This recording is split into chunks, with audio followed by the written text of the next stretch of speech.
Kisah Nabi Ibrahim. Nabi Ibrahim lahir dan dibesarkan di Padang Aram, daerah Irak, dan termasuk dalam wilayah kerajaan Babilonia. Pada masa itu, bangsa Babilonia menyembah banyak dewa. Ayah Ibrahim bernama Azar, seorang pembuat patung berhala. Patung-patung itu juga dijual kepada penduduk sekitar untuk menjadi sembahan mereka. Allah memberi Ibrahim pikiran yang cerdas dan kritis, serta keberanian yang besar. Dia mengilhamkan pemahaman kepada Ibrahim bahwa menyembah patung-patung itu adalah kesesatan yang nyata. Ibrahim bertanya dalam hati, "Ayah, mengapa ayah menjadikan patung-patung itu sebagai Tuhan? Bukankah ayah yang membuatnya? Bukankah patung-patung itu tidak bisa mendengar doa-doa kita?"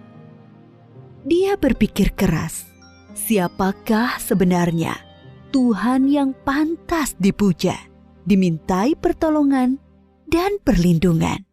Allah membimbing Ibrahim untuk memahami Tuhan yang sebenarnya.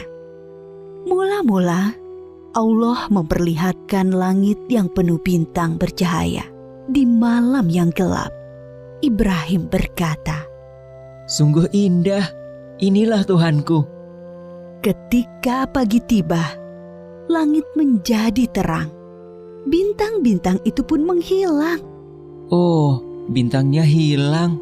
Aku tidak suka Tuhan yang menghilang. Itu bukan Tuhan." Pada malam yang lain, Ibrahim melihat bulan terbit sangat menawan. "Wah, sungguh indah. Ini dia Tuhanku." Ketika pagi tiba, bulan itu tenggelam. Ternyata yang ini juga tenggelam. Ini juga bukan Tuhan. Oh, manakah Tuhan yang sebenarnya? Kalau Dia tidak memberi petunjuk kepadaku, pasti aku juga sesat seperti kaumku. Di kesempatan lain, Ibrahim melihat matahari terbit. Sinarnya terang memukau. Ini dia Tuhanku, Dia yang paling besar. Tetapi di senja hari, matahari akhirnya tenggelam. Taulah dia, matahari pun bukan Tuhan. "Wahai kaumku, aku tidak mau menyembah Tuhan-Tuhanmu itu. Aku ingin mengabdikan diriku pada pencipta semua ini." Dia berusaha membuka pikiran kaumnya atas kesesatan mereka selama ini. "Paman, patung-patung apa ini? Mengapa semua menyembahnya?" "Dari dulu leluhur kita menyembah Tuhan-Tuhan ini." "Ya benar, bapak-bapak kita pun menyembah semua ini." "Kalau begitu, kalian dan bapak-bapak kalian salah besar." "Hah? Kamu ini ngomong sungguh-sungguh atau bercanda?" "Sebenarnya Tuhan kita adalah pencipta langit dan bumi."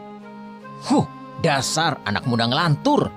Ibrahim bersumpah dalam hati akan menghancurkan patung-patung berhala itu untuk membuktikan kesalahan mereka. Suatu hari, ada perayaan keagamaan kaum Ibrahim. Setelah memberi sesaji kepada berhala, mereka pergi semuanya keluar kota. Ibrahim tidak mau ikut rombongan itu. Ketika semua sudah berangkat agak lama, diam-diam Ibrahim menuju tempat pemujaan berhala yang berisi banyak patung. Dia melihat makanan sesaji untuk berhala-berhala itu masih utuh di hadapan tiap patung-patung itu. "Mengapa kamu tidak makan? Mengapa kamu tidak menjawab?" Ibrahim bertanya, lalu memukul patung dengan tangannya. Tentu saja, patung-patung itu tetap diam. Ibrahim mengambil kapak, lalu menghancurkan patung-patung itu. Dia hanya menyisakan sebuah patung yang paling besar dan mengalungkan kapaknya pada lehernya. Ketika kaumnya pulang dari luar kota, mereka melihat patung berhala mereka hancur. Sontak mereka berteriak, kaget, gempar seluruh kampung. Bergegas semua orang terutama para pemuka kaum, menuju tempat pemujaan berhala. Oh, siapa yang melakukan ini pada Tuhan-Tuhan kita? Kurang ajar! Kami dengar ada anak muda yang membenci Tuhan-Tuhan kita. Ibrahim namanya. Bawa ke sini anak itu. Maka Ibrahim digiring ke hadapan para pemuka kaumnya. Disaksikan halayak ramai. Apakah kamu yang menghancurkan Tuhan-Tuhan kita, Ibrahim? Yang menghancurkan patung-patung itu adalah patung yang besar ini. Bukankah dia membawa kapak? Tanya saja dia kalau bisa menjawab. Orang-orang yang mendengar jawaban Ibrahim pun tersadar. Merekalah yang keliru dengan menyembah patung-patung itu. Tapi kekafiran yang sudah mendarah daging membuat mereka memutar-balikan kebenaran. Tentu di sini ada campur tangan setan. Kamu kan tahu, dia tidak bisa bicara, apalagi bergerak menghancurkan patung lain. Berarti kamulah yang melakukannya. Jadi, mengapa kalian menyembah patung yang tidak bisa berbuat apa-apa? Melindungi dirinya sendiri saja tidak bisa, apalagi melindungi kalian. Pemuka-pemuka kaum Ibrahim berunding untuk menghukumnya. Beberapa orang mengusulkan untuk membakar Ibrahim hidup-hidup. Maka penguasa waktu itu, Raja Namrud, memerintahkan untuk membuat bangunan tempat pembakaran Ibrahim di tengah lapang agar bisa disaksikan orang banyak. Ibrahim diikat lalu dilemparkan ke dalam api. Api menyala berkobar sangat panas. Allah berfirman, "Hai api, dinginlah dan menjadi keselamatan bagi Ibrahim." Maka ketika kobaran api yang dahsyat telah padam, keluarlah Ibrahim dengan segar bugar, tidak terbakar sedikit pun. Bahkan pakaiannya juga utuh, hanya tali pengikatnya yang musnah terbakar. Ketika sudah diangkat oleh Allah menjadi Rasul, Nabi Ibrahim dengan giat dan sabar mendakwahkan ajaran Allah. Bangsa Babilonia waktu itu menyembah dewa-dewa. Raja mereka, Raja Namrud, dipercaya sebagai keturunan dewa. Namrud adalah seorang yang cerdas dan kuat kepemimpinannya. Semua itu membuat dia takabur dan berlaku kejam. Dia menganggap dirinya sebagai Tuhan yang harus disembah. Mendengar dakwah Nabi Ibrahim, Raja Namrud mengundang beliau ke istana. Tentu tujuannya untuk menghentikan dan menghukum Nabi Ibrahim. Kemudian Raja Namrud dan Nabi Ibrahim berdebat tentang Tuhan yang patut disembah. Siapakah yang kau anggap Tuhanmu itu, Ibrahim? Apa kekuasaannya? Tuhanku adalah yang menghidupkan dan mematikan. Aku juga menghidupkan dan mematikan. Aku menjatuhkan hukuman pada orang-orang dan aku berkuasa untuk mengampuni dan membiarkan mereka hidup. Allah menerbitkan matahari dari timur. Kalau kau juga Tuhan, terbitkanlah matahari dari barat. Raja Namrud tercengang dan terdiam mendengar jawaban Nabi Ibrahim. Dia kebingungan bagaimana menjawab tantangan Nabi Ibrahim.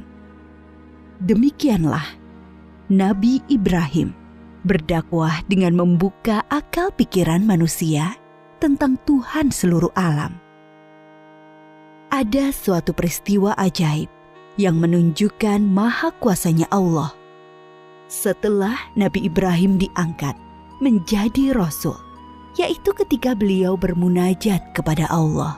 Ya Rabbi, perlihatkanlah pada hamba bagaimana Engkau menghidupkan yang mati.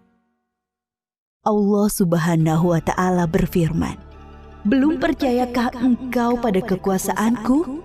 Hamba percaya, tapi hamba ingin hati hamba yakin. Kemudian Allah Subhanahu wa Ta'ala berfirman, "Ambillah 4 ekor burung, lalu potong-potonglah mereka, lalu lemparkan di atas tiap satu bukit 1 bagian. Kemudian, panggillah mereka. Pasti mereka akan datang kepadamu dengan segera. Nabi Ibrahim melakukan yang diperintahkan Allah. Maka keimanannya bertambah mantap. Kepada bapaknya, Nabi Ibrahim tidak putus asa mengajak meninggalkan penyembahan berhala. Wahai ayahku, mengapa ayah menyembah sesuatu yang tidak bisa mendengar dan melihat, serta tidak dapat berbuat apa-apa untuk menolongmu? Sesungguhnya Allah memberi aku ilmu. Ikutilah aku, wahai ayahku. Jangan ikuti setan. Aku takut engkau akan ditimpa azab. Bencikah kau pada Tuhan-Tuhanku Ibrahim? Diam. Kalau tidak, kau akan aku rajam. Pergilah, tinggalkan aku. Selamat berpisah, ayah. Semoga keselamatan dilimpahkan kepadamu. Aku akan memohonkan ampunan dan hidayah untukmu. Nabi Ibrahim terus memohonkan ampunan Allah untuk Azar. Sampai kemudian jelas baginya bahwa Azar tidak mau beriman dan terus memusuhi Allah. Allah melarang memohonkan ampunan bagi orang-orang kafir. Setelah terbukti tidak ada yang beriman di antara kaumnya selain Lut, keponakan beliau dan sanak sepupu beliau yang menjadi istri beliau, Nabi Ibrahim hijrah meninggalkan kampung halamannya di Irak. Atas perintah Allah, beliau menuju Palestina atau Syam bersama istri dan keluarga Lut. Di Palestina, Nabi Ibrahim terus berdakwah kepada penduduk setempat. Sambutan penduduk Palestina terhadap dakwah beliau kurang bagus. Akhirnya muncul paceklik dan wabah penyakit di sana. Atas perintah Allah, Nabi Ibrahim dan Nabi Lut berpisah. Nabi Lut dan keluarganya menuju Sadum di Syam, sedangkan Nabi Ibrahim bersama dengan Bunda Sarah menuju Mesir. Saat itu, Mesir diperintah oleh sang raja yang zalim, yang menyukai wanita-wanita cantik untuk dijadikan selir-selirnya. Tidak peduli wanita itu bersuami atau tidak. Bila wanita itu bersuami, maka suaminya akan dibunuh. Raja Mesir bermaksud buruk pada Bunda Sarah yang cantik. Maka Nabi Ibrahim berbohong bahwa beliau adalah saudara Sarah, supaya tidak dibunuh oleh raja. Allah menghalangi niat jahat sang raja. Raja mengembalikan Bunda Sarah kepada Nabi Ibrahim dan memberi hadiah seorang pelayan untuk Bunda Sarah. Pelayan istana itu seorang kulit hitam yang santun dan bernama Hajar. Nabi Ibrahim tinggal beberapa lama di Mesir. Dimanapun, Nabi Ibrahim selalu mendakwahkan pengabdian kepada Allah Subhanahu wa Ta'ala. Tetapi bumi Mesir ternyata juga bukan tempat yang baik untuk perkembangan dakwah. Maka Allah memerintahkan untuk hijrah kembali ke Palestina. Sekian puluh tahun berkeluarga, Nabi Ibrahim belum dikaruniai anak. Meskipun tak henti-henti beliau berdoa, memohon keturunan. Menyadari dirinya ternyata mandul dan semakin tua, Bunda Sarah meminta Nabi Ibrahim untuk menikahi Hajar, pelayan mereka yang solehah dan setia. Dari perkawinan Nabi Ibrahim dan Bunda Hajar, lahirlah Ismail. Kebahagiaan Nabi Ibrahim dan Ibunda Hajar ternyata membuat tidak nyaman pikiran Bunda Sarah. Teringat akan dirinya yang mandul, membuat pilu hati beliau. Nabi Ibrahim menyadari dan memahami situasi ini. Allah memerintahkan beliau menempatkan Ismail dan ibunya terpisah dengan Bunda Sarah. Suatu hari, Nabi Ibrahim menyuruh Bunda Hajar untuk berkemas-kemas. Mereka akan mengadakan perjalanan jauh. Ismail yang masih menyusu pada ibunya tentu dibawa pula. Mereka melintasi rute yang panjang Dan akhirnya sampailah ke suatu tempat yang sangat gersang. Tidak ada pohon-pohonan tempat bernaung, udaranya pun panas. Yang ada hanyalah hamparan pasir dan bukit-bukit berbatu. Nabi Ibrahim turun dari kendaraannya, kemudian menurunkan istri dan anaknya. Tanpa berkata apa-apa, beberapa saat kemudian, beliau beranjak dan pergi meninggalkan keluarganya. Ibunda Hajar yang melihat keanehan ini segera berteriak memanggil, "Ibrahim, hendak kemana? Kenapa kau biarkan kami sendirian di sini?" Nabi Ibrahim tidak menjawab, hanya menunduk terus berjalan. "Ibrahim, apakah ini perintah Allah?" Iya. "Kalau begitu aku yakin Allah tidak akan membiarkan kami." Ibunda Hajar begitu sabar dan ridho pada keputusan Allah. Nabi Ibrahim sebenarnya tidak tega meninggalkan keluarganya di tempat terpencil dan gersang itu. Tetapi keyakinan akan kebenaran Allah dan kemurahan Allah menjadikan beliau mematuhi perintah yang sulit ini. Dengan berlinang air mata, beliau berdoa sebelum kembali ke Palestina. Tuhanku, aku telah menempatkan keluargaku di tempat gersang ini, di dekat rumah-Mu, Ka'bah. Mudah-mudahan mereka menegakkan sholat dan jadikanlah hati manusia senang kepada mereka. Dan berikanlah mereka rizki buah-buahan supaya mereka bersyukur. Kurang lebih 10 tahun kemudian, sekitar Ka'bah sudah menjadi tempat yang ramai berkat munculnya sumber air Zam-Zam. Banyak orang bermukim di sana. Ibunda Hajar dan Ismail sangat dihormati oleh penduduk karena mereka dianggap pemilik sumber air itu. Ismail tumbuh menjadi anak yang tampan, santun, dan sabar. Suatu ketika, Nabi Ibrahim mengunjungi keluarganya di Mekah. Setelah beberapa lama tinggal di sana, suatu malam beliau bermimpi menyembelih Ismail.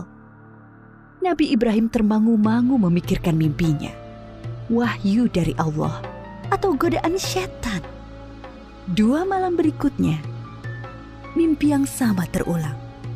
Maka pagi harinya, setelah mimpi yang ketiga, beliau yakin ini perintah Allah yang harus dilaksanakan walaupun terasa sangat berat di hati. Nabi Ibrahim bermusyawarah dengan keluarganya tentang mimpi itu. Anakku, aku melihat dalam mimpi, aku menyembelihmu. Pikirkan, apa pendapatmu? Ismail sangat memahami bahwa ayahnya adalah Nabi Allah. Mimpi para nabi adalah wahyu ilahi. Dengan mantap dia menjawab, Ayah, laksanakan perintah Allah. Insya Allah, aku akan sabar menerimanya. Bertambah rasa syukur Nabi Ibrahim. Bertambahlah kecintaan kepada anaknya. Bertambah mantap pula hati beliau melaksanakan perintah yang sulit itu. Berangkatlah Nabi Ibrahim dan Ismail menuju Mina, tempat penyembelihan. Sepanjang jalan, iblis menggoda mereka agar mengurungkan niat pengorbanan Ismail. Ibrahim, dasar ayah tidak punya perasaan. Anak sendiri mau disembelih. Ingat, kau berdoa puluhan tahun meminta anak. Allah sudah memberimu anak yang soleh. Sekarang kau mau sembelih, ha? Nabi Ibrahim mengambil kerikil-kerikil dan melempari iblis. Beliau tidak bergeming dengan godaan-godaan itu. Hatinya dipenuhi keyakinan yang mantap kepada Allah. Begitu pula Ismail. Sampai di tempat penyembelihan, Nabi Ibrahim membaringkan Ismail, bersiap mengayunkan golok yang tajam ke leher anaknya. Lalu Allah berfirman, "Hai Ibrahim, engkau telah menaati perintahku. Ini adalah perintah yang sulit. Aku memberi balasan orang-orang yang berbuat baik." Allah mengganti Ismail dengan seekor domba yang besar. Itulah yang kemudian disembelih sebagai kurban, sedangkan Ismail tidak jadi disembelih. Peristiwa ketika Ibunda Hajar ditinggalkan sendirian bersama Ismail ketika masih bayi dan pengorbanan Ismail diabadikan dalam rangkaian ibadah haji kita. Peristiwa penting lain antara Nabi Ibrahim dan Ismail adalah ketika Allah memerintahkan mereka meninggikan bangunan Ka'bah. Pondasi Ka'bah sudah ada sebelum masa Nabi Ibrahim. Beliau dan Ismail hanyalah meninggikan temboknya. Ka'bah itu kemudian menjadi pusat ibadah sholat dan haji. Ketika tembok sudah tinggi, Nabi Ibrahim kesulitan membuatnya lebih tinggi lagi di atas jangkauan tangannya. Maka beliau menjadikan sebuah batu sebagai pijakan kakinya. Pada batu pijakan itu membekas tapak kaki Nabi Ibrahim dan dinamakan Makom Ibrahim yang bisa disaksikan sampai saat ini. Ketika Ka'bah sudah jadi, Nabi Ibrahim berdoa untuk beliau dan Ismail dan anak keturunan mereka berdua.